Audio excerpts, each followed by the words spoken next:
श्रीगुरुभ्यो नमः। हरि ओम। नमो भगवते तस्मै सर्वतः परमायते सर्वप्राणिहृदिस्थाय वामनाय नमो नमः।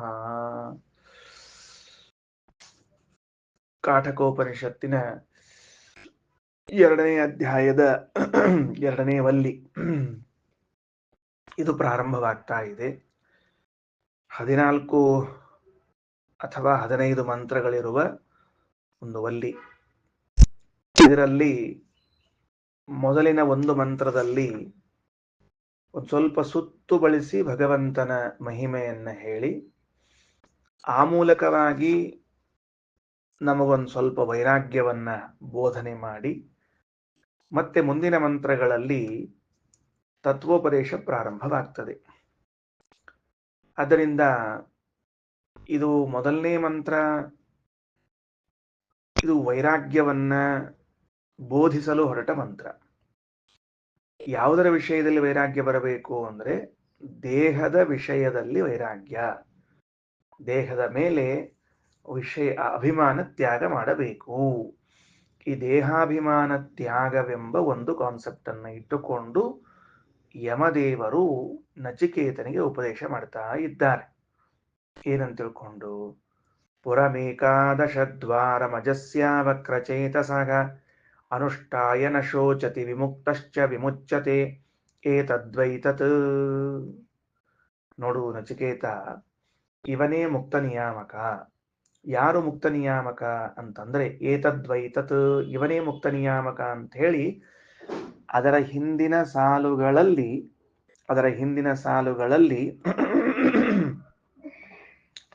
ಮತ್ತೆ ಇದನ್ನು ತಿಳಿಸ್ತಾ ಇದ್ದಾರೆ.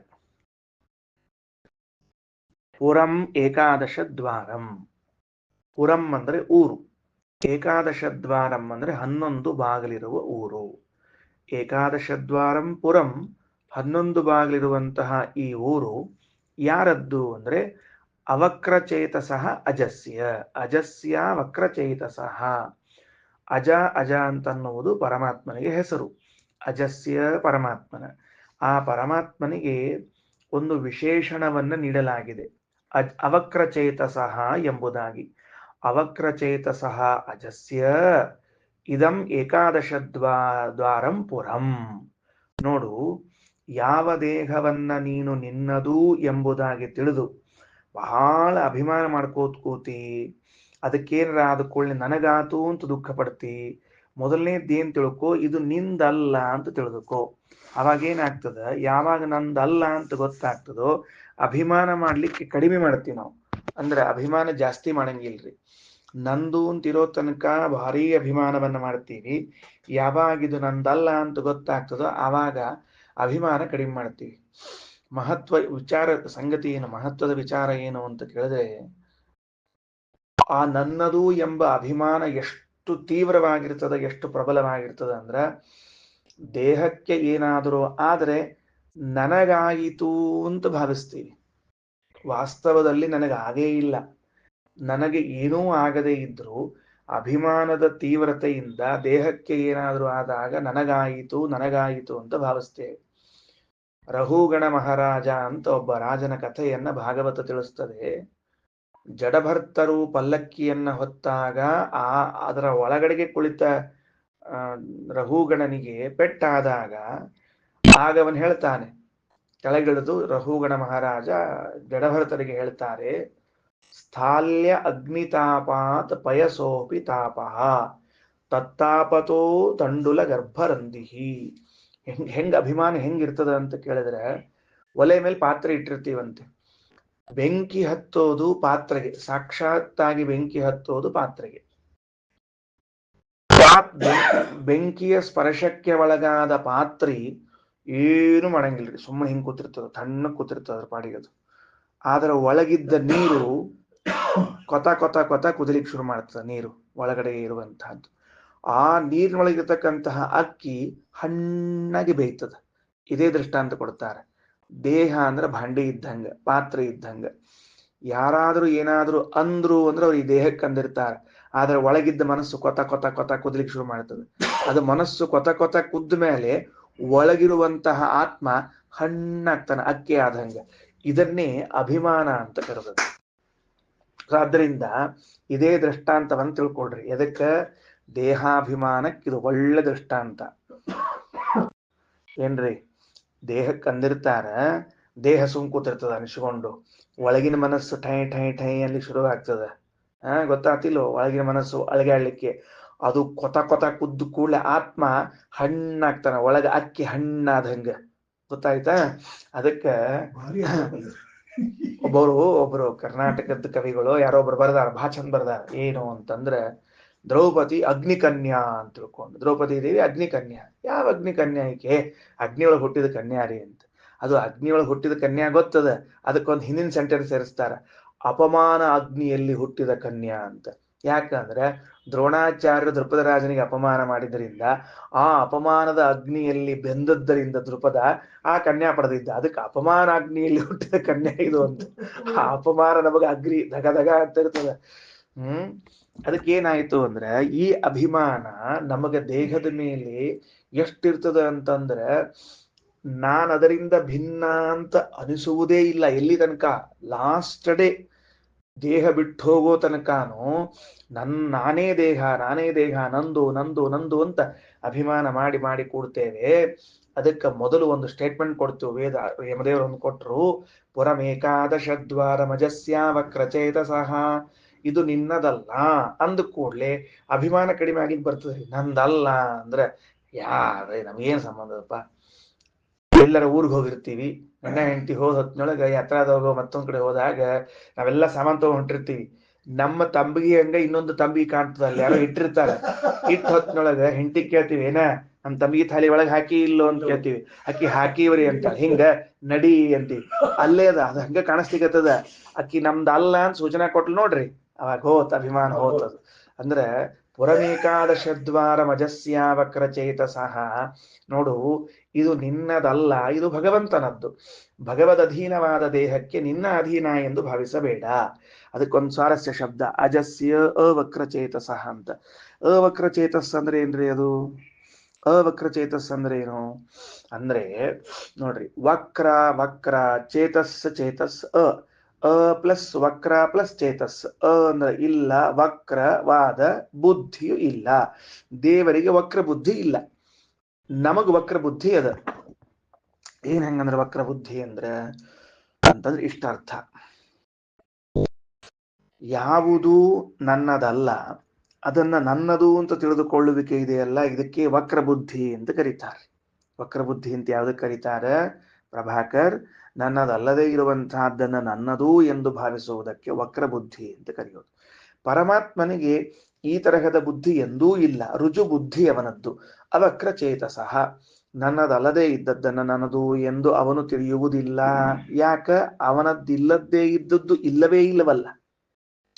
ನಮ್ದು ಹಂಗದ, ನಮ್ದು ಅಲ್ಲಾರ್ದದ್ದು ಅಂತ ಒಂದ್ ಇದ್ದದ್ದಕ್ಕ ನಮ್ದು ಅಲ್ಲಾರ್ದದ್ದು ನಮ್ದು ಅಂತ ತಿಳ್ಕೋತೀವಿ. ಭಗವಂತನಿಗೆ ಆ ಬುದ್ಧಿ ಇಲ್ಲ, ಎಲ್ಲವೂ ಅವನ ಅಧೀನವಾದದ್ರಿಂದ ಅವಕ್ರಚೇತಸಃ, ರುಜುಬುದ್ಧಿ ಇರುವ ಪರಮಾತ್ಮನ ಮನೆ ಇದು, ಇದು ಅವನ ಅಧೀನ ಅಂತ ಅನುಷ್ಠಾಯ ನಿಶ್ಚಯ ಮಾಡಿಕೊಂಡು, ಅದಕ್ಕ ವಾದರಾಸ್ವಾಮಿ ಅಂತಾರ, ದಿನೇ ದಿನೇ ಪ್ರತಿನಿತ್ಯದಲ್ಲಿ ನೆನಪಿಗೆ ತಂದ್ಕೋಬೇಕಂತ. ಬರೀ ಒಂದ್ಸಲಿ ನಿಶ್ಚಯ ಮಾಡ್ಕೊಂಡು ಸಾಲಂಗಿಲ್ಲ. ಇವತ್ತು ಪುರಾಣಕ್ಕೆ ಕೂತಾಗ ಆಚಾರ್ಯ ಹೇಳ್ಯಾರ, ಈ ದೇಹ ನಮ್ದಲ್ಲಂತ, ದೇವ್ರದಂತ, ಏನ ತಿಳಿತಿಲ್ಲೋ ಅಂತ ಇಷ್ಟ ಹೇಳಿ ಗಪ್ ಕೂತ್ ಬಿಟ್ರೆ ಮುಗಿಯಂಗಿಲ್ರಿ ಅಲ್ಲಿಗೆ.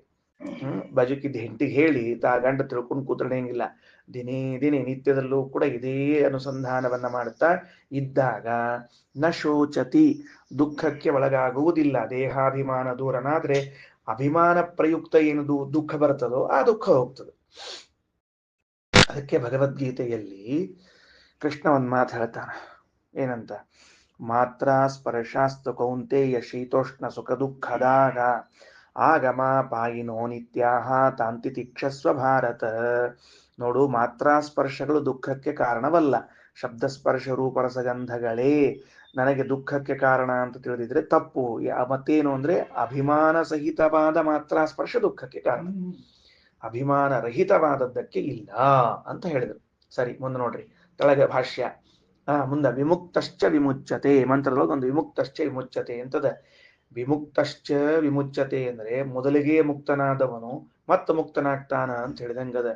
ಅದೇಂಗ್ರಿ ಮೊದಲು ಮುಕ್ತನಾದವ ಮತ್ತೆ ಹೆಂಗ್ ಮುಕ್ತನಾಗ್ತಾನ ಅಂದ್ರ ದೇಹಾಭಿಮಾನದಿಂದ ಮುಕ್ತನಾದವನು ಈ ಅಪರೋಕ್ಷ ಜ್ಞಾನಾನಂತರದಲ್ಲಿ ನಿಜವಾಗಿ ಮುಕ್ತನಾಗ್ತಾನೆ. ಹಿಂಗರ್ಥ. ವಿಮುಕ್ತಶ್ಚ ವಿಮುಚ್ಯತೆ. ದೇಹಾಭಿಮಾನ ತ್ಯಾಗ ಮಾಡಿದ್ದಕ್ಕೆ ಅವನು ಮುಕ್ತ. ಅದ್ರ ಮೇಲೆ ಮತ್ತೆ ಮುಕ್ತ ಅಂದ್ರೆ ಲಿಂಗ ಶರೀರವನ್ನ ಕಳೆದುಕೊಂಡ ಮೇಲೆ ಮತ್ತೆ ಮುಕ್ತನಾಗ್ತಾನ. ಅರ್ಥ ಆಯ್ತಾ? ಇನ್ನ ನೋಡ್ರಿ, ಇದಂ ಪುರಂ ಕೆಳಗ ಭಾಷ್ಯ. ಇದಂ ಪುರಂ ಭಗವದಧೀನಮಿತಿ ಅನುಷ್ಠಾಯ. ಈ ಊರು ಭಗವಂತನ ಅಧೀನ ಎಂಬುದಾಗಿ ಅನುಷ್ಠಾಯ ತಿಳಿದುಕೊಂಡು, ಅಂದ್ರೆ ಏನು? ಅಜಸ್ಯ ಇದಂ ಪುರಮಿತಿ ಸ್ಥಿತಿಂ ಕೃತ್ವ. ನಿಶ್ಚಯ ಮಾಡಿಕೊಳ್ಳ್ರಿ. ತಿಳ್ಕೊಳ್ಳೋದು ಮತ್ತು ನಿಶ್ಚಯ ಮಾಡಿಕೊಳ್ಳೋದು ಎರಡು. ಈ ಊರು ಭಗವದಧೀನವೆಂಬುದಾಗಿ ತಿಳಿದು ಅನಂತರದಲ್ಲಿ ಅದನ್ನು ನಿಶ್ಚಯ ಮಾಡಿಕೊಂಡು ಅಂತ ಅರ್ಥ, ಅಥವಾ ಹಿಂಗರ್ಥದಕ್ಕೆ. ಅದು ಅಜಸ್ಯ ಇದಂ ಪುರಮಿತಿ ಅನುಷ್ಠಾಯ ಅಂತ ಆಕ್ಚುಲಿ ವಾಕ್ಯ ಅದು. ಅದಕ್ಕೆ ಆಚಾರ್ಯ ಅರ್ಥ ಬರೆದದ್ದು ಇದಂ ಪುರಂ ಭಗವದಧೀನವಿತ್ಯನುಷ್ಠಾಯ ಅಂತ. ಭಾಷ್ಯದಲ್ಲೇ ಸ್ವಲ್ಪ ಬುದ್ಧಿಗೆ ಸರ್ಕಸ್ ಕೊಡ್ತಾರೆ. ಭಾಷ್ಯದಲ್ಲೇ ಬುದ್ಧಿ ಸ್ವಲ್ಪ ಸರ್ಕಸ್ ಮಾಡಲಿ ಅಂತ. ಇದಂ ಪುರಂ ಭಗವದಧೀನಮಿತಿ ಅನುಷ್ಠಾಯ ಅಂತನ್ನುವುದು ಅಜಸ್ಯ ಇದಂ ಪುರಮಿತಿ ಸ್ಥಿತಿಂ ಕೃತ್ವ ಅನ್ನೋದರ ಭಾವ ಅದು. ಎರಡು, ಒಂದು ಮೂಲ ವಾಕ್ಯ, ಒಂದು ಅರ್ಥಾನುವಾದ ವಾಕ್ಯ. ತಾತ್ಪರ್ಯವೇನು? ಈ ದೇಹ ಇದು ಭಗವಂತನದ್ದು ಎಂಬುದಾಗಿ ತಿಳಿದು, ಇಷ್ಟೇ ಅರ್ಥ. ಮುಂದೆ ತೆಳಗ ಭಾಷ್ಯವಾಕ್ಯ. ವಿಮುಕ್ತೋ ನಿರಭೀಮಾನಾತ್ ಪೂರ್ವಮೇವ ಪರೋಕ್ಷವಿತ್ ಮುಖ್ಯತೋ ಉಚ್ಯತೆ ಪಶ್ಚಾತ್ ದುಃಖಾದ್ಯಾಭಾಸಹಾನತಃ. ಅಪರೋಕ್ಷವಿತ್, ಅಪರೋಕ್ಷ ಜ್ಞಾನಿಯಾದವನು ಪೂರ್ವಮೇವ ಮೊದಲಿಗೇನೆ, ನಿರಭೀಮಾನಾತ್ ದೇಹದ ಮೇಲೆ ಅಭಿಮಾನ ಇಲ್ಲದೆ ಇದ್ದದ್ದರಿಂದ ವಿಮುಕ್ತ, ವಿಮುಕ್ತ ಎಂದು ಕರೆಸಿಕೊಳ್ಳುತ್ತಾನೆ. ಅಪರೋಕ್ಷ ಜ್ಞಾನಿಯಾದವನು ದೇಹದ ಮೇಲೆ ಅಭಿಮಾನವಿಲ್ಲದೆ ಇದ್ದದ್ದರಿಂದ ವಿಮುಕ್ತನೆಂದು ಕರೆಸಿಕೊಳ್ಳುತ್ತಾನೆ. ಮುಖ್ಯತೋ ಮುಚ್ಯತೆ ಪಶ್ಚಾತ್, ಮುಖ್ಯವಾಗಿ ಮೋಕ್ಷವನ್ನು ಹೊಂದುತ್ತಾನೆ ಆಮೇಲೆ. ಯಾವುದರಿಂದ? ದುಃಖಾದ್ಯಾಭಾಸಹಾರತಃ, ದುಃಖಾದಿ ಅನುಭವಗಳ ತ್ಯಾಗವನ್ನ ಮಾಡಿ ಮುಖ್ಯವಾಗಿ ಮೋಕ್ಷವನ್ನು ಹೊಂದುತ್ತಾನೆ. ಯಾಕೆ ಹಿಂಗೆ ಹೇಳ್ಬೇಕಾಯ್ತು ಶ್ರೀಮದಾಚಾರ್ಯರು? ಎರಡು ವಿಮುಕ್ತ ಅಂತ ಬಂದದ್ದರಿಂದ ದೇಹಾಭಿಮಾನದಿಂದ ಮುಕ್ತನಾಗ್ತಾನೆ, ದುಃಖಾದ್ಯಭಿಮಾನಗಳಿಂದ ಮುಕ್ತನಾಗ್ತಾನೆ ಅಂತ ತಿಳಿಸಿಕೊಟ್ಟಿದ್ದಾರೆ.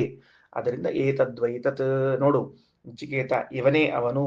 ಯಾರಿವನೇ ಅವನು ಅಂತ ಹೇಳಿದಂತಾಯ್ತು. ಈಗ ಮುಕ್ತ ನಿಯಾಮಕನಾದ ಭಗವಂತನು ಯಾರು ಅಂತ ಪ್ರಶ್ನೆ ಮಾಡಿದ್ದೀಯಲ್ಲ. ಯಾರ ಈ ದೇಹವು ಯಾರ ಅಧೀನವಾಗಿದೆಯೋ ಎಂದು ತಿಳಿಯುವುದರ ಮೂಲಕವಾಗಿ ನಾವು ಅಭಿಮಾನ ತ್ಯಾಗ ಮಾಡ್ತೀವೋ, ಅಭಿಮಾನ ತ್ಯಾಗ ಮಾಡೋದ್ರಿಂದ ದುಃಖಾದಿಗಳ ಸಂಪರ್ಕ, ಸಂಬಂಧ, ಸಂಗತಿ ಕಡಿಮೆಯಾಗ್ತದೋ ಅವನೇ ಮುಕ್ತ ನಿಯಾಮಕನಾದ ಭಗವಂತ ಅಂತ ಹೇಳಿದ್ರು. ಇನ್ನು ಎರಡನೇ ಮಂತ್ರ ಬಹಳ ಬಹಳ ಸುಂದರ. ಇದು ವೈರಾಗ್ಯವನ್ನು ಹೇಳಿಕೊಟ್ಟದ್ದಾದ ಮೇಲೆ ಆಕ್ಚುಯಲ್ ಆಗಿ ಈ ಮಂತ್ರವನ್ನು ನಾವೇನ್ ಮಾಡ್ತೀವಿ ಅಂದ್ರೆ, ನಿತ್ಯ ಮಾಧ್ಯಾಹ್ನಿಕ ಮಾಡುವಾಗ, ಮಧ್ಯಾಹ್ನ ಸಂಧ್ಯಾ ವಂದನೆಯಲ್ಲಿ ಇದೊಂದು ಮಂತ್ರವನ್ನು ಹೇಳಿ ಅರ್ಘ್ಯ ಪ್ರದಾನ ಮಾಡುವುದುಂಟು. ಹಂಸ ಶುಚಿಷದ್ವಸುರಂತರಿಕ್ಷ ಸದ್ಧೋತಾ ವೇದಿಷತ್ ಅತಿಥಿರ್ದುರೋಣಸತ್ ನೃಷದ್ವರ ಸದೃತ ಸದ್ವ್ಯೋಮ ಸದಬ್ಜಾ ಗೋಜಾರದಜಾದ್ರಿಜಾರತಂ ಬೃಹತ್. ಈ ಮಂತ್ರವನ್ನ ಹೇಳಿ ಮಾಧ್ಯಾಹ್ನದಲ್ಲಿ ಅರ್ಘ್ಯ ಪ್ರದಾನ ಮಾಡುವುದುಂಟು, ಮಧ್ಯಾಹ್ನ ಕಾಲದ ಸಂಧ್ಯಾವನೆಯಲ್ಲಿ. ಯಾಕಂದ್ರೆ 3 ಮಂತ್ರ ಹೇಳ್ಯಾರ. ಆ ಕೃಷ್ಣೇನ ರಜ ಸಾವರ್ತಮಾನೋ ನಿವೇಶಯನ್ನಮೃತಂ ಮರ್ತ್ಯಂಚ, ಇದೊಂದು ಮಂತ್ರ. ಹಂಸ ಶುಚಿ ಸದ್ವಸುರಂತರಿಕ್ಷ ಸದ್ಧೋತ ಎರಡನೇ ಮಂತ್ರ. ತತ್ಸವಿತುರ್ವರೆಣ್ಯ 3 ಮಂತ್ರ. ಹೀಗೆ 3 ಮಂತ್ರಗಳಿಂದ 3 ಅರ್ಘ್ಯ ಪ್ರದಾನವನ್ನ ಮಾಡಬೇಕು ಅಂತ. ಈ ಮಂತ್ರದಲ್ಲಿ ಭಗವಂತನ ನಾಮಗಳನ್ನ ಹೇಳಲಾಗ್ತಾ ಇದೆ. ಭಗವಂತನ ನಾಮಗಳು ಎಷ್ಟವ ಅಂತ ನೋಡ್ಕೊಳ್ರಿ ಮೊದಲು. ನೋಡಿಕೊಂಡ ಮೇಲೆ ಮುಂದೆ ಅದರ ಆಳವಾದ ಚಿಂತನೆಯನ್ನು ಮಾಡೋಂತ. ಮಂತ್ರ ಹೇಳ್ತೀನಿ, ಹೆಸರು ಎಣಸ್ರಿ. ಹಂಸ ಶುಚಿಷದ್ ವಸು ಅಂತರಿಕ್ಷ ಸತ್ ಹೋತ, ಎಣಸ್ಲಿಕ್ಕತ್ತೀರಾ? ವೇದಿಷತ್ ಅತಿಥಿ ದುರೋಣಸತ್ ನೃಷತ್ ವರಸತ್ ರತಸತ್ ವ್ಯೋಮ ವ್ಯೋಮಸತ್ ಅಬ್ಜ ಗೋಜ ಋತಜ ಅದ್ರಿಜ ರತಂ ಬೃಹತ್. ಎಷ್ಟಾತು? 18 ನಾಮಗಳಾಯ್ತು. 18 ನಾಮಗಳಾಯ್ತು. ಹಂಸ ಶುಚಿಷದ್ವಸುರಂತರಿಕ್ಷ ಸದ್ಧೋತ ವೇದಿಷತ್ ಅತಿಥಿರ್ದುರೋಣಸತ್ ನೃಷದ್ವರ ಸದೃತ ಸದ್ವ್ಯೋಮ ಸದಬ್ಜ ಗೋಜ ಋತಜ ಅದ್ರಿಜ ಋತಂ ಬೃಹತ್. 18 ನಾಮಗಳು. ಈ 18 ನಾಮಗಳಿಂದ ಏನ್ ಹೇಳಿಕ್ ಹೊರಟಾರ? ಭಗವಂತನ 18 ನಾಮ ತುಂಬಾ ಅಪರೂಪದ ವಿಚಿತ್ರವಾದ ನಾಮಗಳಿವೆಲ್ಲ. ಏನು ಆ ಅರ್ಥಗಳನ್ನ ಹೇಳ್ತಾರೆ ಶ್ರೀಮದಾಚಾರ್ಯ. ನಾವು ಒಂದು ಗಮನಿಸ್ಬೇಕು ಅಂತ ನನಗೆ ಅನಿಸ್ತದೆ. ಏನು ಅಂತಂದ್ರೆ, ಭಗವಂತನಲ್ಲಿ ಯಾವುದೇ ನಾಮವನ್ನ ಹೇಳಿದಾಗಲೂ ಆ ನಾಮ ಅನ್ವರ್ಥಕವಾದ ನಾಮ ಆಗಿರ್ತದೆ, ಅಂದ್ರ ಸಾರ್ಥಕವಾದ ನಾಮವಾಗಿರ್ತದೆ. ಸರಾಫ್, ಮಿಸ್ಟರ್ ಸರಾಫ್ ಏನ್ ಬರ್ಕೋಬೇಕು, ಭಗವಂತನ ಯಾವುದೇ ನಾಮವಾಗಿದ್ದರೂ ಅದು ಅವನಲ್ಲಿ ಸಾರ್ಥಕವಾಗಿರುತ್ತದೆ. ಅಂದ್ರೆ ಏನ್ರಿ ಆಚಾರ ಅಂತ ನೀವು ಕೇಳಿದ್ರೆ, ನಮಗೇನ್ ಹೆಸರಿಟ್ಟಿರ್ತಾರ ನೋಡ್ರಿ, ಇವು ಸಾಂಕೇತಿಕ, ಇವು ವ್ಯವಹಾರದ ಪೂರ್ತಿಕ್ ಇರೋದ್ರಿ. ಈಗ ನಮಗೂ ಅದಕ್ಕೂ ಏನೂ ಸಂಬಂಧ ಇರಂಗಿಲ್ರಿ.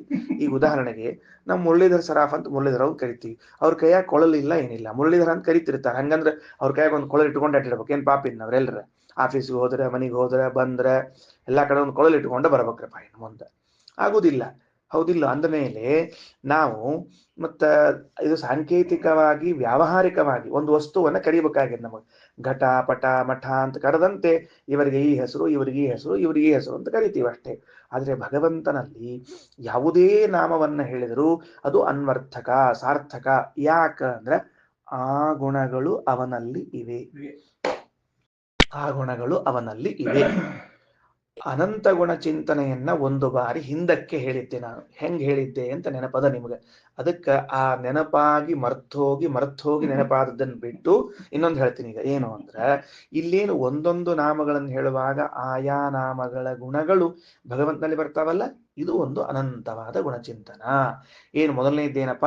ಹಂಸಃ ದೇವರ ಹೆಸರು, ಆ ಗುಣ ಉಂಟು. ತಳಗ ತಾತ್ಪರ್ಯ ಆಚಾರ್ಯ ಭಾಷ್ಯ: ನಿತ್ಯಂ ಹೀನೋಖಿಲೈರ್ದೋಷೈಃ ಸಾರರೂಪೋ ಯತೋ ಹರಿಃ ಹಂಸ ಇತ್ಯುಚ್ಯತೆ. ದೇವರಿಗೆ ಹಂಸ ಅಂತ ಯಾಕೆ ಕರಿತೀವಿ ಅಂದ್ರೆ, ಹಂ ಸಕಲ ದೋಷ ತ್ಯಾಗ, ಹೀನ ಸಕಲ ದೋಷ ಹೀನನಾದದ್ದರಿಂದ ಭಗವಂತನಿಗೆ ಹಂ ಗುಣರೂಪನಾದ್ರಿಂದ, ಸಾರರೂಪನಾದರಿಂದ ಸಹ. ಸೊ ಹಂಸಃ ಎನ್ನುವಂತಹ ನಾಮ ಭಗವಂತನ ದೋಷ ದೂರತ್ವ ಗುಣಪೂರ್ಣತ್ವವನ್ನ ಹೇಳ್ತದ. ದೇವರು ಹಂಸಃ ಅಂದ್ರೆ ದೋಷ ದೂರ ಗುಣಪೂರ್ಣ ಅಂತ. ಎಷ್ಟು ಚಂದ ಆಗಿದೆ ನೋಡ್ರಿ. ಹಂ ಅನ್ನೋ ಶಬ್ದ ಏನ್ ಹೇಳ್ತದ? ದೋಷ ಅಖಿಲೈಹಿ ದೋಷೈಹಿ ಹೀನಃ, ಎಲ್ಲಾ ದೋಷಗಳಿಂದಲೂ ಹೀನನಾಗಿದ್ದಾನೆ, ರಹಿತನಾಗಿದ್ದಾನೆ. ಅದೇ ಅದೇ ಅಖಿಲ ದೋಷ ಹೀನ. ಅರ್ಥ ಆಯ್ತಾ? ಒಂದೇದ್ದು ಹಂ ಅನ್ನೋ ಶಬ್ದಕ್ಕ, ಸಹ ಅನ್ನೋ ಶಬ್ದಕ್ಕ ಸಾರ, ಗುಣಸಾರ, ಗುಣಪೂರ್ಣನಾಗಿದ್ದಾನೆ. ಆದ್ರಿಂದ ದೇವರಿಗೆ ಹಂಸಃ ಅಂತ ಕರೀತಾರೆ. ಮುಂದೆ ಶುಚಿಶತ ಅಂತ ಎರಡನೆಯದ್ದು. ಶುಚಿಶತ ಅಂತ ಅನ್ನೋ ಶಬ್ದಕ್ಕೆ ಅರ್ಥ ಏನು ಅಂದ್ರೆ, ವಾಯುದೇವರಿಗೆ ಶುಚಿ ಶುಚಿ ಅಂತ ಹೆಸರಂತ. ಏನ್ ಹೆಸರು ವಾಯುದೇವರಿಗೆ? ಶುಚಿ. ಯಾಕಂದ್ರೆ ಗಾಳಿಗೆ ಅಂದ್ರೆ ವಾಯುದೇವರಿಗೆ ಮೈಲಿಗೆ ಆಗಿಲ್ಲ, ಆದ್ರಿಂದ ಅವರು ಶುಚಿಯವರು. ಯಾವಾಗಲೂ ನೀರು ಮೈಲಿಗೆ ಆಗ್ತದೆ, ನೀರು ಮೈಲಿಗೆ ಆಗ್ತದೆ, ವಸ್ತ್ರ ಮೈಲಿಗೆ ಆಗ್ತದೆ, ಇನ್ನೊಂದು ಮೈಲಿಗೆ ಆಗ್ತದೆ, ಗಾಳಿ ಮೈಲಿಗೆ ಆಗಂಗಿಲ್ಲ. ಹಂಗ ಗಾಳಿಗೂ ಮೈಲಿಗೆ ಆಗೋ ಹಂಗಿದ್ರೆ ಮೈಲ್ಗಿಯವ್ರ ಮೇಲೆ ಹಾದ್ಕೊಂಡು ಬಂದ ಗಾಳಿ ಮಡಿಯವರಿಗೆ ತಾಕಿದ ಕೂಡ್ಲೆ ಆಚಾರು ಮೈಲಿಗೆ ಆದ್ರು ಅಂತ ಆಗಬೇಕಾಗ್ತದೆ. ಹಂಗ ಆಗಿಲ್ಲವಾದ್ದರಿಂದಾಗಿ ಗಾಳಿ ಯಾವಾಗಲೂ ಮಡಿ, ಗಾಳಿ ಯಾವಾಗಲೂ ಮಡಿ. ಸೊ ವಾಯುದೇವರು ಶುಚಿ. ಶತ ಅಂದ್ರೆ ಈ ಹಂಸನಾಮಕ ಪರಮಾತ್ಮ ಇದ್ದಾನಲ್ಲ, ಅವನು ವಾಯುದೇವರಲ್ಲಿ ಇದ್ದಾನ ಅನ್ನೋದ್ರಿಂದ ಶುಚಿ ಶತ. ಭಗವಂತನಿಗೆ ಎರಡಾಯ್ತು ಈಗ ನಾಮ. ಒಂದು ದೋಷದೂರನಾದ ಗುಣಪೂರ್ಣನಾದ ಪರಮಾತ್ಮನಾದದ್ದರಿಂದ ಹಂಸ, ಎರಡನೆಯದ್ದು ಶುಚಿಶತ. ಅದಕ್ಕೆ ತೆಳಗ ಆಚಾರ್ಯ ಬರೀತಾರೆ ನೋಡ್ರಿ: ತಸ್ಮಾತ್ ವಾಯುಸ್ಥ ಶುಚಿಶ ಸ್ಮೃತಃ. ಭಗವಂತ ದೋಷದೂರನಾಗಿ ಗುಣಪೂರ್ಣನಾಗಿದ್ದಾನಲ್ಲ, ಅಂತಹ ಭಗವಂತನು ಆದ್ದರಿಂದಲೇನೆ ವಾಯುಸ್ಥ ಶುಚಿಶ ಸ್ಮೃತಃ, ವಾಯುದೇವರಲ್ಲಿ ಇದ್ದಾನ. ಅಂದ್ರೆ ಸ್ವಯಂ ದೋಷರಹಿತನಾದ ಭಗವಂತ ವಾಯುದೇವರಲ್ಲಿ ಇದ್ದದ್ದರಿಂದ ಅದರ ಒಂದು ಪ್ರಭಾವ ವಾಯುದೇವರಲ್ಲೂ ದೋಷ ದೂರವಾಗ್ಲಿಕ್ಕೆ ಕಾರಣವಾಯಿತು. ವಾಯುದೇವರಲ್ಲೂ ದೋಷ ಇಲ್ಲದೆ ಇರ್ಲಿಕ್ಕೆ ಕಾರಣ ಆಯಿತು. ಅವರು ಶುಚಿಯಾಗ್ಲಿಕ್ಕೆ ಕಾರಣ ದೋಷರಹಿತನಾದ ಭಗವಂತನ ಸನ್ನಿಧಾನ. ಹಂಸ ಶುಚಿಶತ್. ಇನ್ನ ವಸುಹು ಅಂತದ. ವಸುಹು ಅಂತನ್ನೋ ಶಬ್ದದ ಅರ್ಥ ಏನು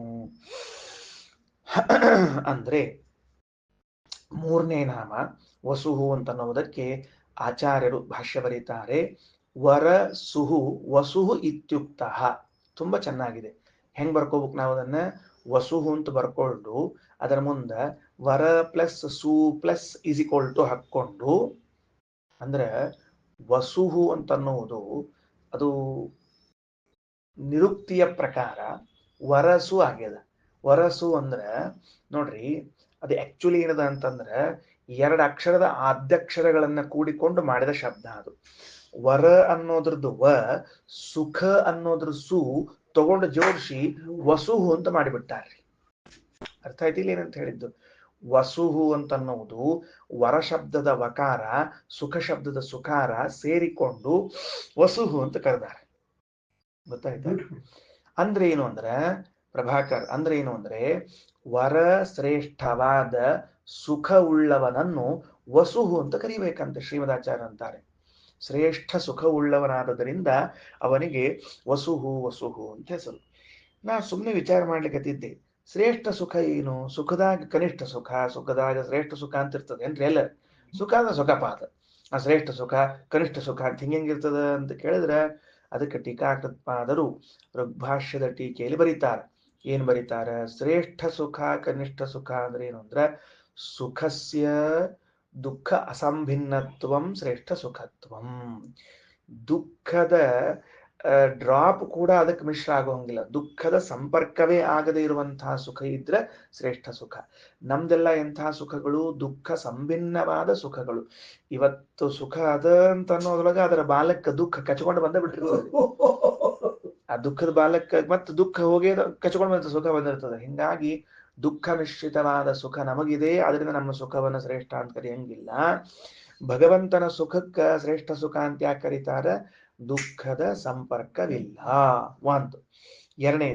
ಎರಡನೇದ್ದೇನು ಅಂದ್ರೆ ನಮ್ಮ ಸುಖ ಶಾಶ್ವತ ಅಲ್ಲ.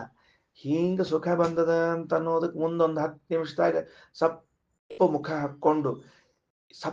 ಹಾಕೊಂಡು ಯಾರೋ ಕೇಳಿದ್ರಂತ, ಅವನು ಊಟಕ್ಕೆ ಕೂತಿದ್ದ. ಯಾಕೆ ಕೂತಿದ್ದ? ಕೂಡ್ಲಿ ಬಿಡ್ರಿ, ಸಪ್ಪು ಮುಖದಲ್ಲಿ ಊಟಕ್ಕೆ ಕೂತಿದ್ದ ಅಂದ್ರಂತೆ. ಊಟಕ್ಕೆ ಕೂತಾನೆ ಅಂತೀರಿ, ಸಪ್ ಮುಖ ಯಾಕೆ ಮತ್ತ ಅಂದ್ರೆ ಅವನ ಮುಖ ಯಾಕೆ ಸಪ್ಪಾಗಿತ್ತು ಅಂದ್ರೆ ತಟ್ಟೆಯಲ್ಲಿ ಉಪ್ಪು ಇತ್ತು ಅದಕ್ಕೆ ಅಂತ ಹೇಳಿದಂತೆ, ಬೇರೆ ಇದ್ದಿದ್ದಿಲ್ಲ. ಅವನ ತಟ್ಟೆಯಾಗ ಉಪ್ಪು ಮಾತ್ರ ಇದ್ದದ್ದಕ್ಕೆ ಮುಖದಾಗ ಸಪ್ಪಾಗಿಬಿಟ್ಟಿತ್ತು ಪಾಪ ಅವನ ಪರಿಸ್ಥಿತಿ. ಅಥವಾ ಸಪ್ಪು ತೊವಿ ತಿಂದಾಗ ಆಗಿರ್ತ ನೋಡ್ರಿ, ಸಪ್ಪು ಇರ್ತಾರಲ್ಲ, ಹಂಗ ಏನಾಗಿರ್ತದ, ಈ ಕ್ಷಣಕ್ಕೆ ಸುಖ ಇದ್ರೆ ಮುಂದಿನ ಕ್ಷಣಕ್ಕೆ ಹೋಗ್ಬಿಟ್ಟಿರ್ತದ. ಅದಕ್ಕೆ ಅವನ ಮುಖ ಏನಾಗ್ಬಿಡ್ತದ? ಸಪ್ಪಗಾಗ್ಬಿಡ್ತದ, ಡಲ್ ಆಗ್ತದ ಅಂತ.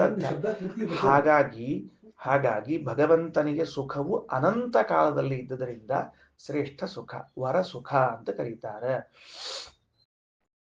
ಏನ್ ನಿಮ್ ಕ್ವಶನ್?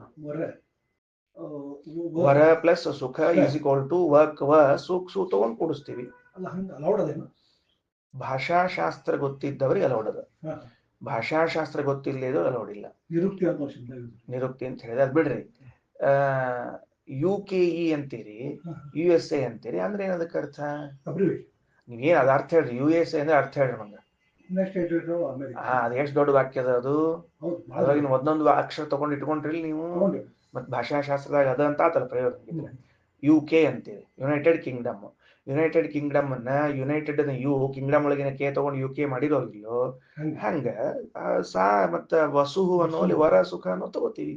ಭಾಷಾಶಾಸ್ತ್ರ ಪರ್ಮಿಷನ್ ಅದ, ನೋ ಪ್ರಾಬ್ಲಮ್.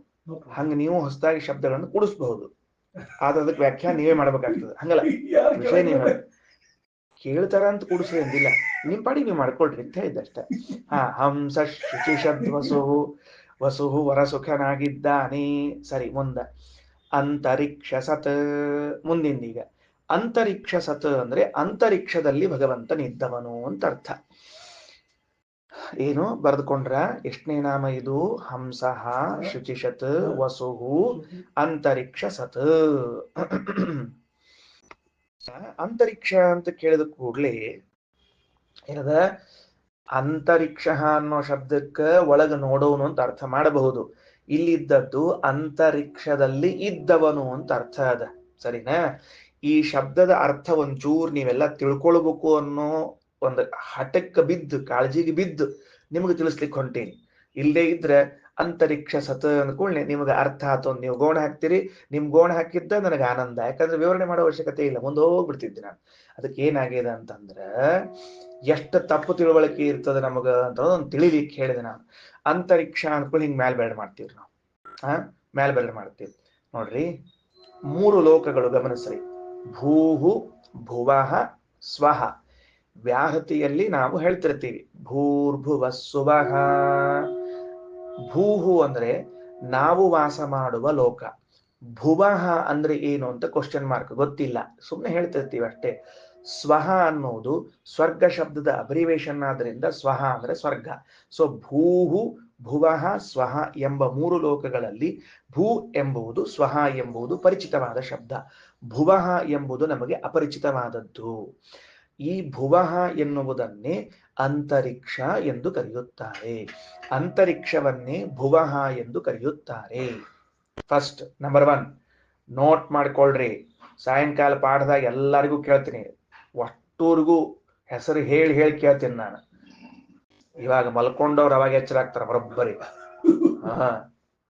ಅಂತರಿಕ್ಷ ಅಂತ ಯಾರಿಗೆ ಕರೀತಾರ ಅಂದ್ರೆ ಭುವೋ ಲೋಕಕ್ಕೆ. ಕೆಲವು ಕಡೆಗೆ ಭುವರ್ಲೋಕ, ಕೆಲವು ಕಡೆಗೆ ಭುವೋಲೋಕ, ಎರಡೂ ತರಹದ ಪ್ರಯೋಗದ ಇರ್ಲಿ.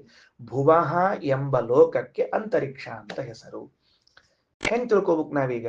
ಹಿಂಗ ತಲೆ ಎತ್ತೋದು, ಆಕಾಶದ ಕಡೆಗೆ ತಲೆ ಎತ್ತೋದು, ಹಿಂಗ ಮ್ಯಾಲೆ ಮ್ಯಾಲೆ ಎಲ್ ತನಕ ಹೋಗ್ಬೇಕು, ಎಲ್ ತನಕ ನಮ್ಗೇನ್ ಗೊತ್ತದೆ ಅಂದ್ರೆ ಒಂದು ವ್ಯವಸ್ಥೆ. ಸ್ವರ್ಗಲೋಕದಿಂದ ಕೆಳಗೂ ಭೂಲೋಕದಿಂದ ಮೇಲೂ ಇರುವಂತಹದ್ದನ್ನ ಅಂತರಿಕ್ಷ ಅಂತ ಕರೆಯುವುದು. ಸರಿ ಆಯ್ತಾ? ವಿಷಯ ತಿಳಿತಾ? ಒಂದೊಂದು ಸ್ಟೆಪ್ ಬೈ ಸ್ಟೆಪ್. ಅಂತರಿಕ್ಷ ಇಸ್ ಇಕ್ವಲ್ ಟು ಭುವರ್ಲೋಕ ಅಥವಾ ಭುವಃ ಎಂಬ ಲೋಕ.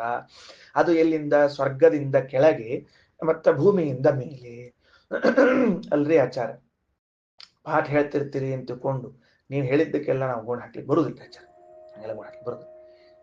ಇದು ಆಕ್ಚುಲಿ ಏನಿದು ಗೊತ್ತೇನಿದು? ಇದು ಸ್ಪೇಸ್ ರೀ. ಇದೇನಿದು? ಸ್ಪೇಸ್, ಆಕಾಶ ಅಷ್ಟೇ ಅದು. ಈ ಆಕಾಶಕ್ಕ ನೀವು ಅಂತರಿಕ್ಷ ಅಂತ ಯಾಕೆ ಕರ್ಲಿಕ್ಕೆ ನೀವು ಇದನ್ನ? ಭೂಲೋಕದಿಂದ ಸ್ವರ್ಗಲೋಕದವರೆಗೆ ಏನೋ ಒಂದಿಷ್ಟು ಡಿಸ್ಟೆನ್ಸ್ ಅಂತ ಇಟ್ಕೊಂಡು 1,00,000 ಕಿಲೋಮೀಟರ್ ಅಂತ ಇಟ್ಕೊಳ್ರಿ. ಸುಮ್ಮನೆ 1,00,000 ಕಿಲೋಮೀಟರ್ ವರೆಗಿನ ಏನು ಮಧ್ಯದ ಅಂತರ ಇದೆ, ಜಾಗ ಇದೆಯೋ, ಇದು ಸ್ಪೇಸ್ ಅಲ್ವಾ, ಆಕಾಶ ಅಲ್ವಾ? ನೀವು ಆಕಾಶ ಇದ್ದದನ್ನ ಅಂತರಿಕ್ಷ ಅಂತ ಯಾಕೆ ಕರಿತಾ ಇದ್ದೀರಿ ಅಂದ್ರೆ ಅಂದ್ರೆ ಹೆಂಗ್ ಬಿಡಿಸ್ಬೇಕು ಅದನ್ನ ಶಬ್ದ? ಅಂತಹ ಋಕ್ಷ, ಅದು ರಿಕ್ಷ ಅಲ್ಲ, ಋಕ್ಷ ಅಂದ್ರೆ ನಕ್ಷತ್ರಗಳು. ನಕ್ಷತ್ರಗಳು ಯಾವ ಆಕಾಶದ ಭಾಗದಲ್ಲಿ ನಮಗೆ ಗ್ರಹಗಳು, ನಕ್ಷತ್ರಗಳು, ಚಂದ್ರ, ಸೂರ್ಯ, ಪಕ್ಷಿಗಳು ಸಂಚಾರ ಮಾಡುವುದು ಕಾಣುತ್ತದೋ ಅದನ್ನ ನಾವು ಅಂತರಿಕ್ಷ ಎಂದು ವ್ಯವಹಾರ ಮಾಡ್ತೇವೆ. ಆಕಾಶಕ್ಕೇನೆ ಇನ್ನೊಂದು ಹೆಸರು ಅಂತರಿಕ್ಷ.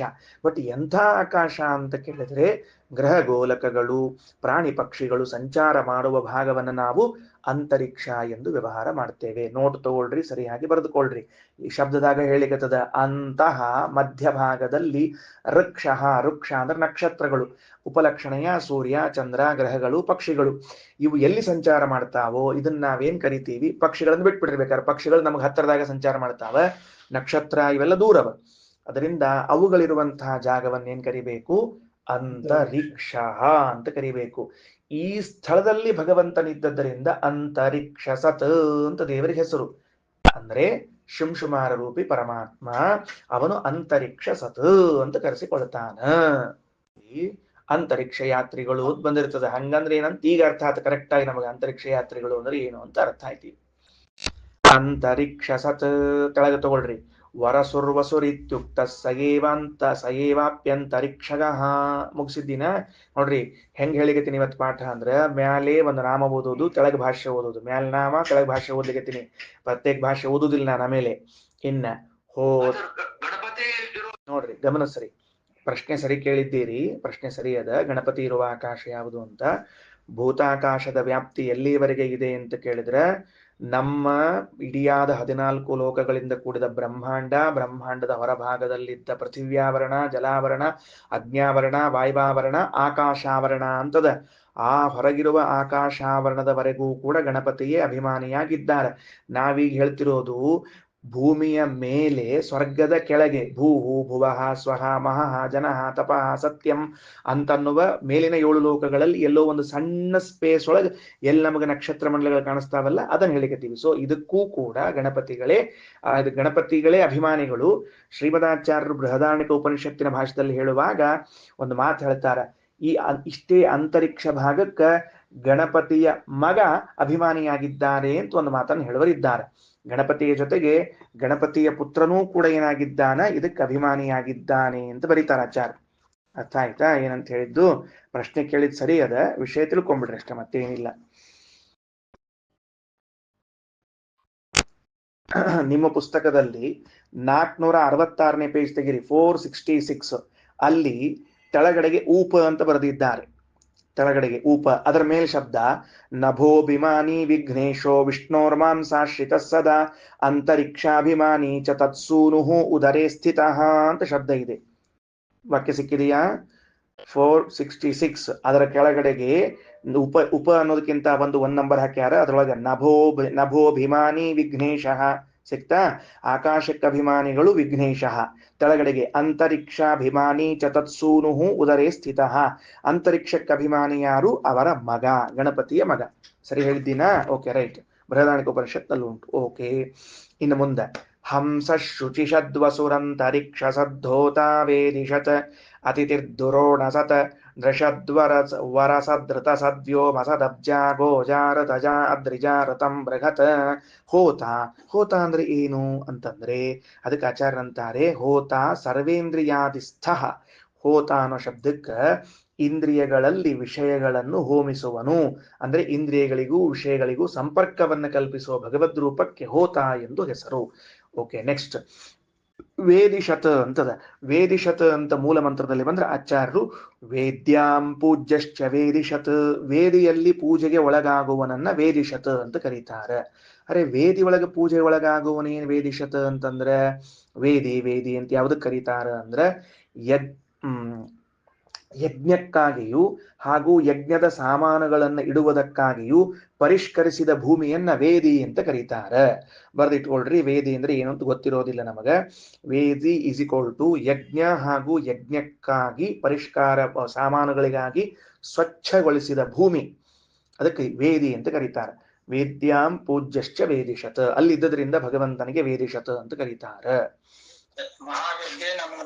ಮಹಾವೇದ್ಯೈ ನಮೋ ನಮಃ. ಏನ್ ಅರ್ಥ ಆಗಿಲ್ಲ, ಹೇಳ್ರಿ. ಅದಕ್ಕೆ ಮಂತ್ರನ ಅದು. ನಮಸ್ತೆ ಗಾರ್ಹಪತ್ಯಾಯ ನಮಸ್ತೆ ದಕ್ಷಿಣಾಗಣಯೇ ನಮಃವನೀಯಾಯ ಮಹಾವೇದ್ಯೈ ನಮೋ ನಮಃ. ಸರಿ, ಮಹಾವೇದಿ. ಮಹಾವೇದಿ ಸೋಮಯಾಗ ಇತರ ಯಾಗಕ್ಕೆ ಇರ್ತದೆ. ಅದು ಲಘುವೇದಿ ನಿತ್ಯದಲ್ಲಿ ಇಷ್ಟು ಏನ್ ಮಾಡ್ತಾರ ಅದ್ರೊಳಗೆ. ಅದೇ ಯಜ್ಞಕುಂಡ ಅಂತ ಅರ್ಥವ ಅದಕ್ಕ ವೇದಿ ಅನ್ನೋ ಶಬ್ದಕ್ಕ. ದೇವತಾಗಳು ಕೊಡುವ ಜಾಗ. ಅದೇ ಸರಿ. ನಾನು ಓದಿದ್ದು ವೇದಿ ಅನ್ನೋ ಶಬ್ದಕ್ಕೆ ಸಾಮಾನ್ಯ ವೇದಿ ಅರ್ಥ ನಾವು ಸಭಾಸ್ಥಾನದೊಳಗೆ ವೇದಿ ಅಂತೀರ ಆ ಪ್ರಕಾರ. ಅದೇ ವೇದಿ ಅನ್ನುವಂತ ಶಬ್ದಕ್ಕೆ ನಾವೇನ್ ವ್ಯವಸ್ಥೆ ಮಾಡ್ಕೊಂಡಿದ್ದೀವಿ, ಯಜ್ಞಕ್ಕಾಗಿ ಪರಿಷ್ಕಾರ ಮಾಡಿದ ಭೂಮಿ, ಯಜ್ಞಗಳ ಸಾಮಾನುಗಳನ್ನಿಡೋದು, ಯಜ್ಞದ ಕುಂಡವನ್ನು ಹಾಕೋದು, ಬ್ರಾಹ್ಮಣರು ಬಂದು ಕೊಡೋದು, ಈ ಜಗವನ್ನ ವೇದಿ.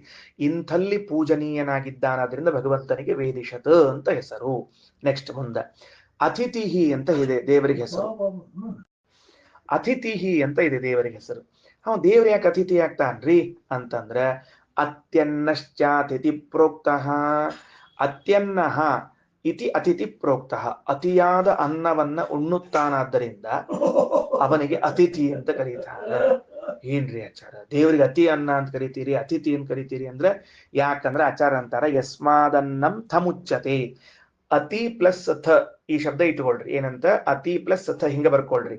ಅತಿ ಅಂದ್ರ ಹೆಚ್ಚಾದ, ಥ ಶಬ್ದಕ್ಕೆ ಅನ್ನ ಅಂತ ಅರ್ಥ ಸಂಸ್ಕೃತದೊಳಗೆ. ಛಾಂದೋಗ್ಯದಲ್ಲಿ ಹೇಳ್ತಾರೆ ಥಮ್ ಅನ್ನ ಮುಚ್ಚತೆ, ಅನ್ನಕ್ಕೆ ಥ ಅಂತ ಕರೀತಾರೆ. ಆಯ್ತಾ? ಆ ಅತಿಯಾದ ಅನ್ನ ಉಳ್ಳವನಾದದ್ರಿಂದ ಅವ ಅತಿಥಿ. ಹೆಂಗ ಧನ ಉಳ್ಳವನಾದ್ರಿಂದ ಧನಿಯೋ ಹಂಗ ಅತಿಯಾದ ಥ ಅನ್ನ ಉಳ್ಳವನಾದ್ರಿಂದ ಅತಿಥಿ. ಅರ್ಥ ಆಯ್ತಾ? ಹೆಂಗ್ರಿ ದೇವರಿಗೆ ಅತಿಯಾದ ಅನ್ನ ಹೆಂಗ ಅಂತ ಕೇಳಿದ್ರೆ ಎಲ್ಲಾರ ಮನೆಯಾಗೂ ನೈವೇದ್ಯ ತಗೋತಾನವ, ಏನು ಸಂಕೋಚ ಮಾಡ್ಕೊಳ್ಳೋದಿಲ್ಲ.